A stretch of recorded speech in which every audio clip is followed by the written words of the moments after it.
Hello friends, study with Krishna channel में एक बार आपका फिर स्वागत है और मैं हूं कृष्णा यादव। हम पढ़ रहे हैं वर्ल्ड ज्योग्राफी और पिछले लेक्चर में हमने बात की थी टाइड्स एंड एब्स के विषय में और आज का हमारा टॉपिक है सूर्य ग्रहण और चंद्र ग्रहण, solar Eclipse and lunar Eclipse. तो सूर्य ग्रहण और चंद्र ग्रहण को समझने के लिए सबसे पहले हमें सूर्य, चंद्रमा और पृथ्वी की एक दूसरे के सापेक्षिक गतियों को समझना होगा, किस प्रकार से ये व्यवस्थित हैं और एक दूसरे का चक्कर लगाते हैं। ये हमारी पृथ्वी है, अर्थ का ऑर्बिट पे चक्कर लगाता है मून यहाँ पे स्थित है मान लेता हूँ मैं, और यहाँ पे है सन। ये सन की सिचुएशन है, ये मून है और ये अर्थ है। मून का जो परिक्रमा पथ है वो पृथ्वी के चारों तरफ है इस तरह से, और मून पृथ्वी का चक्कर लगाता है। कितने दिन में एक चक्कर पूरा करता है? लगभग 27.5 दिन में। 27.5 दिन चंद्रमा को लगते हैं पृथ्वी का एक चक्कर पूरा करने में। मून जब इस सिचुएशन में होता है, हम यहाँ से स्टार्ट करेंगे, जब सन, मून और अर्थ ये एक लाइन में है, इस पोजीशन को कहा जाता है सिजगी। हमने अपने लास्ट क्लास में ये चर्चा की थी, सिजगी पोजीशन क्या होती है। तो ये सिचुएशन है जिसमें चंद्रमा पृथ्वी और सूरज के बीच में आ गया है, इसे सिजगी कहा जाता है। तो इस सिचुएशन में हम देखते हैं कि सूर्य का जो प्रकाश है वो मून के आधे हिस्से को प्रकाशित करेगा, इधर का आधा हिस्सा प्रकाशित हो जाएगा जो सूर्य की तरफ है, और जो पृथ्वी पर खड़े हुए व्यक्ति को मून दिखाई नहीं पड़ेगा क्योंकि इधर का जो एरिया है वो डार्क होगा, इधर प्रकाश नहीं होगा और मून हमें दिखाई नहीं पड़ेगा। ये सिचुएशन कहलाती है अमावस्या। इसको क्या कहते हैं? अमावस्या, न्यू मून। अब सूर्य अपने परिक्रमा पथ पे धीरे धीरे आगे बढ़ना स्टार्ट होता है और यहाँ पे आ जाएगा। मून जैसे जैसे अपने परिक्रमा पथ पे बढ़ेगा, मून का कुछ हिस्सा दिखाई पड़ना प्रारंभ हो जाएगा। ये सिचुएशन बिल्कुल एक सीध में है, इसीलिए मून का जो पृथ्वी की तरफ का हिस्सा है वो बिल्कुल डार्क है, दिखाई नहीं पड़ता है, इसीलिए इसे अमावस्या कहते हैं क्योंकि चंद्रमा दिखाई नहीं पड़ रहा है। अभी चंद्रमा का दिखाई ना पड़ना, इसका तात्पर्य ये नहीं है कि चंद्र ग्रहण है। चंद्र ग्रहण कभी भी अमावस्या को नहीं होता है, क्योंकि अमावस्या को चंद्रमा दिखाई ही नहीं पड़ता है, तो चंद्र ग्रहण कैसे होगा? चंद्रमा निकलता ही नहीं है, तो हमें चंद्रमा नहीं दिखाई पड़ता है, उसे कहते हैं न्यू मून या अमावस्या। फिर धीरे धीरे चंद्रमा का कुछ हिस्सा हमें दिखाई पड़ना शुरू हो जाता है और सप्तमी अष्टमी तक पहुँचते पहुँचते चंद्रमा का आधा भाग प्रकाशित हो जाता है और आधा डार्क होता है, हमें आधा चंद्रमा दिखने लगता है। इसे कहते हैं सप्तमी या अष्टमी। ये क्रमानुसार सप्तमी या अष्टमी को ये सिचुएशन बनती है। और फिर यहाँ आता है, उससे बड़ा भाग हो जाता है, और बिल्कुल इसी सिचुएशन में एक सीध में जब चंद्रमा यहाँ पे पहुँचता है तो पूरा प्रकाश चंद्रमा के पृथ्वी की तरफ वाले हिस्से में पड़ता है और इधर का हिस्सा डार्क हो जाता है। ये डार्क साइड है और ये लाइट साइड है। उस समय हमें चंद्रमा पूरी तरीके से दिखाई पड़ता है। पृथ्वी पे खड़े हुए व्यक्ति को पूरा चंद्रमा दिखाई पड़ता है, इसीलिए इसे कहते हैं पूर्णमासी। इसे क्या कहते हैं? पूर्णिमा, फुल मून, पूरा मून। तो यहाँ तक की सिचुएशन में हमने क्या देखा? अमावस्या के दिन चंद्रमा बिल्कुल दिखाई नहीं पड़ रहा था और अमावस्या के बाद चंद्रमा का आकार धीरे धीरे बढ़ता गया। सप्तमी को हमें आधा चंद्रमा दिखाई पड़ता है। जिस चांद को हम लोग देखते हैं या चांद का सिंबल बनाते हैं, जो इस तरह से हमें आधा चांद दिखाई पड़ता है, वो एक्चुअल में सप्तमी या अष्टमी का ही चंद्रमा हम लोग प्रतीक के रूप में दिखाते हैं। सप्तमी या अष्टमी आधा चांद हमें दिखाई पड़ता है। उसके बाद चांद और बड़ा होता जाता है धीरे धीरे, और पूर्णिमा तक आते आते चांद हमें पूरा गोल इस तरह से दिखाई पड़ता है, यानी चांद का एक तरफ का हिस्सा हमें पूरा दिखाई पड़ने लगता है। इसे कहते हैं फुल मून या पूर्णिमा। इसके बाद जो होता है वो चांद धीरे धीरे छोटा होने लगता है, यानी चांद का कम हिस्सा हमें दिखाई पड़ता है। और फिर आ जाती है सप्तमी या अष्टमी, सप्तमी या अष्टमी, और फिर हमें चांद का आधा हिस्सा ही दिखाई पड़ता है, आधा नहीं दिखाई पड़ता है। लेकिन यहाँ पे अंतर है, अभी ये चांद बड़ा हो रहा था धीरे धीरे और फुल मून की तरफ आया, अब यहाँ से चांद धीरे धीरे छोटा हो रहा है। यहाँ सप्तमी और अष्टमी तक आते आते वो आधा हो गया और उसके बाद फिर इसी अमावस्या वाली पोजीशन में आ जाएगा और चांद हमें अमावस्या के दिन बिल्कुल भी दिखाई नहीं पड़ेगा। तो ये आधा मास, ये आधा महीना ये हो गया, आधा महीना इधर का हो गया। तो जो ये आधा मास है जिसमें चंद्रमा बढ़ रहा है आकार में, तो इसको कहते हैं शुक्ल पक्ष। इसको क्या कहा जाता है? शुक्ल पक्ष। शुक्ल पक्ष इसलिए, उजाला पक्ष इसलिए कहते हैं क्योंकि इसमें उजाला बढ़ रहा है। अमावस्या के दिन से धीरे धीरे उजाला बढ़ रहा है और पूर्णिमा तक आते आते पूर्ण उजाला, पूर्ण चांदनी हो गई, इसीलिए इसको शुक्ल पक्ष या उजेला पाख कहा जाता है। इसके बाद चंद्रमा धीरे धीरे कम होने लगा, यानी प्रकाश कम होने लगा और अमावस्या तक आते आते फिर अंधेरी रात आ गई, तो इसको कहते हैं कृष्ण पक्ष, काला पाख, कृष्ण पक्ष। तो ये सिचुएशन है चंद्रमा की। हम यहाँ पे समझ लेते हैं कि सूर्य, चंद्रमा और पृथ्वी की एक सिचुएशन ऐसी बनती है जब वो एक सीध में होते हैं। वो दो सिचुएशन कौन सी हैं? एक है अमावस्या और एक है पूर्णिमा। अमावस्या के दिन चांद नहीं निकलता है, इसीलिए कभी भी चंद्र ग्रहण अमावस्या के दिन नहीं हो सकता है। देखिए क्वेश्चन का जवाब दीजिए कि अगर आपसे प्रश्न किया जाए कि चंद्र ग्रहण हो रहा है तो चांद का पहले होना तो ज़रूरी है, लेकिन अमावस्या को चांद होता ही नहीं है, निकलता ही नहीं है आसमान में, तो उसमें चंद्र ग्रहण कैसे हो सकता है? तो ये याद रखने का बहुत अच्छा तरीका है। क्वेश्चन आते हैं कि चंद्र ग्रहण कब होता है, सूर्य ग्रहण कब होता है, तो कभी भी आप कंफ्यूज न होइए। अमावस्या को कभी चंद्र ग्रहण नहीं हो सकता है, अमावस्या को हो सकता है तो सूर्य ग्रहण ही होगा। पूर्णिमा की जो सिचुएशन बनती है उसमें पूरा चंद्रमा दिखाई पड़ता है और जब चंद्रमा दिखाई पड़ेगा तभी उसमें ग्रहण लग सकता है। तो चंद्रमा की जो ग्रहण की सिचुएशन बनती है वो पूर्णिमा को बनती है और जो सूर्य ग्रहण की स्थिति बनती है वो अमावस्या को बनती है। तो ये आपको समझ में आ गया होगा चांद और सूर्य की पोजीशन।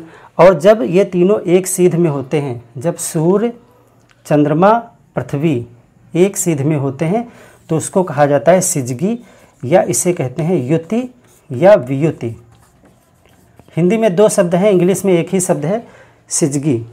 या सूर्य, चंद्रमा और पृथ्वी, इसको कहते हैं कंजक्शन। इसे इंग्लिश में क्या कहा जाता है? कंजक्शन। कंजक्शन जिसमें मून बीच में होता है। और अगर सिचुएशन बनती है सूर्य, पृथ्वी और चंद्रमा, ये है मून, तो इसे हिंदी में कहते हैं वियुति और इंग्लिश में कहते हैं अपोजिशन। अपोजिशन, अपोजिट साइड में है मून, सूर्य के अपोजिट साइड में है पृथ्वी के सापेक्ष, तो इसे अपोजिशन कहते हैं और इस सिचुएशन को सिजगी कहा जाता है। तो अब हम देखते हैं किस प्रकार से सूर्य और चंद्र ग्रहण की घटना घटित होती है। हमने बताया कि चंद्र ग्रहण कब हो सकता है? अमावस्या को नहीं हो सकता है, वो पूर्णिमा को होगा। तो चंद्र ग्रहण कैसे होता है पहले ये हम समझते हैं। ये है अर्थ, यहाँ पे है सन और इधर है मून। इधर की सिचुएशन मून की क्या होगी? पूर्णिमा। मून पूरा दिखाई पड़ेगा क्योंकि सूरज का प्रकाश पूरा प्राप्त करेगा। जब कभी देखो यहाँ पे थोड़ा सा कन्फ्यूज़न ये लगता है कि अगर बीच में पृथ्वी आ गई है तो मून पे प्रकाश कैसे पहुँच रहा है, तो ये बिल्कुल आपका सही सोचना है। हमेशा हर पूर्णिमा को चंद्र ग्रहण नहीं होता है। ये मून 5 डिग्री अपने अक्ष पे झुका हुआ है और 23.5 डिग्री पृथ्वी भी झुकी हुई है, तो कभी एक सीध में तो हो सकते हैं लेकिन एक ही तल में नहीं होते हैं, इसीलिए सूर्य का प्रकाश मून तक पहुंच जाता है। यहाँ बोर्ड पे आपको तो एक सीध में लग रहे हैं लेकिन इनमें ऊंचाई का अंतर हो सकता है, यानी इसका तल जो है वो एक नहीं होता है। तो जब कभी एक तल बनेगा जिस पूर्णिमा को एक ही रेखा में होंगे बिल्कुल ये, उस पूर्णिमा को चंद्र ग्रहण होगा। अदरवाइज हर पूर्णिमा को चंद्र ग्रहण हो ऐसा आवश्यक नहीं है, वो किसी न किसी साइड से निकल जाता है पूरा प्रकाश प्राप्त करते हुए। तो कभी कभी आंशिक चंद्र ग्रहण होता है और कभी कभी पूर्ण चंद्र ग्रहण होता है। जब पूरा चांद पृथ्वी द्वारा छुप जाता है और उसे बिल्कुल भी प्रकाश नहीं मिलता तो पूर्ण चंद्र ग्रहण कहते हैं, या फिर आंशिक। तो सूर्य का प्रकाश मून को प्राप्त नहीं होगा तो चंद्र ग्रहण हो जाएगा। कब होगा? पूर्णिमा को, जब सूर्य का प्रकाश यहाँ मून तक नहीं पहुँच पाएगा और ये हिस्सा भी डार्क हो जाएगा, तब वो चंद्र ग्रहण कहलाएगा। पृथ्वी की छाया मून पे पड़ जाएगी। अब यहाँ पे एक चीज़ हमेशा ध्यान रखिएगा कि ये घटना प्रत्येक पूर्णिमा को नहीं होगी। जब कभी होगी तो पूर्णिमा को होगी, लेकिन प्रत्येक पूर्णिमा को नहीं होगी। तो ये चंद्र ग्रहण कहलाता है। अब दूसरी सिचुएशन ये है कि जब सन मून बीच में आ जाए और अर्थ इधर हो। अब क्या होगा? पृथ्वी पर से मून इस सूर्य को ढक देगा। सूर्य बहुत बड़ा है, मून छोटा है, लेकिन मून निकट है, इसीलिए हम निकट हाथ रख करके दूर की चीज़ को भी पूरी तरीके से ढक सकते हैं। कभी ऐसा हो कि हम यहाँ से देखें और मून बीच में पड़ जाए और हमें पूरा सन ढका हुआ दिखाई पड़े और सन हमें कतई दिखाई न पड़े, तो उसे कहते हैं सूर्य ग्रहण। और ये कब हो सकता है? ये सिर्फ अमावस्या को हो सकता है, क्योंकि अमावस्या को ही चांद सूर्य और पृथ्वी के बीच में होता है। जब ये बीच में होगा तो क्या प्रत्येक अमावस्या को सूर्य ग्रहण होगा? नहीं, प्रत्येक अमावस्या को सूर्य ग्रहण नहीं होगा। बिल्कुल वही सिचुएशन जैसे मैंने ऊपर बताया था कि प्रत्येक पूर्णिमा को चंद्र ग्रहण नहीं होगा, वैसे ही प्रत्येक अमावस्या को जरूरी नहीं है कि सूर्य ग्रहण हो। जब ये एक सीध में, एक रेखा में भी हों और एक ही कक्षीय तल में हों, तभी ऐसी सिचुएशन बनेगी कि मून सूर्य को ढक दे। और जब वो आंशिक रूप से ढकता है तो उसे आंशिक सूर्य ग्रहण कहते हैं, और जब हमें पूरा सूर्य न दिखाई पड़े तब उसे पूर्ण सूर्य ग्रहण कहते हैं। पूर्ण सूर्य ग्रहण की स्थिति बहुत कम बनती है। पृथ्वी के किसी एक बिंदु से पूर्ण सूर्य ग्रहण केवल 360 वर्षों बाद ही देखा जा सकता है दोबारा। जैसे इस पॉइंट पे कभी सूर्य ग्रहण हुआ, पूर्ण सूर्य ग्रहण, तो इसी बिंदु से कभी हम पूर्ण सूर्य ग्रहण को अगर दोबारा देखेंगे तो वो लगभग 360 वर्षों के बाद में वैसी स्थिति बनेगी। जब पूर्ण सूर्य ग्रहण होता है, इस तरह से सन है और इसको मून ढकने लगता है। मून जो है थोड़ा थोड़ा हिस्सा मून का इस तरह से बढ़ता हुआ सूर्य को ढकने लगता है। और एक सिचुएशन ऐसी आती है कि जब पूरी तरीके से मून इसको ढक लेता है, जब हम पृथ्वी से देखेंगे तो पूरी तरीके से मून इस पे जो है ऐसे आ जाएगा, हमें पूर्ण सूर्य ग्रहण दिखाई पड़ेगा। लेकिन सूर्य का चैप्टर अगर आपने विधिवत पढ़ा है तो वहाँ पे आप देखते हैं कि सूर्य के बाहर एक धधकता हुआ वातावरण है और यहाँ पे उसकी लाइट है जिसको कहते हैं कोरोना। तो यहाँ हमें लाइटिंग दिखाई पड़ेगी, इस तरह से एक लाइट का छल्ला हमें दिखाई पड़ेगा। और मान लेते हैं कि अगर चांद इधर की तरफ बढ़ रहा है तो यहाँ पे सूर्य का थोड़ा ज़्यादा हिस्सा चमकता हुआ दिखाई पड़ेगा इस तरह से, और ये एक पूरा रिंग दिखाई पड़ेगा। इसको कहते हैं डायमंड रिंग। हिंदी में इसे कहते हैं हीरक वलय, हीरक वलय या डायमंड रिंग। बिल्कुल ये हीरे की अंगूठी के समान एक संरचना दिखाई पड़ती है। ये पूर्ण सूर्य ग्रहण के समय की बात है, जब पूरी तरीके से चांद सूरज को ढकता है, तब हमें चारों तरफ से एक रिंग दिखाई पड़ती है जो कि वास्तव में कोरोना है, उसका प्रकाश है। और जिधर से सूर्य थोड़ा सा निकलता हुआ दिखाई पड़ेगा वहाँ बहुत तेज़ी से चमक उत्पन्न होती है, तो वो एक डायमंड की रिंग की तरह दिखाई पड़ता है। और सूर्य ग्रहण जब कभी इस तरह की सिचुएशन में होता है तो बहुत अल्ट्रावायलेट किरणें निकलती हैं। अल्ट्रावायलेट किरणें बहुत ज़्यादा निकलने की वजह से ही कहा जाता है कि हमें नंगी आँखों से सूर्य ग्रहण नहीं देखना चाहिए या सूर्य ग्रहण के समय बाहर नहीं निकलना चाहिए।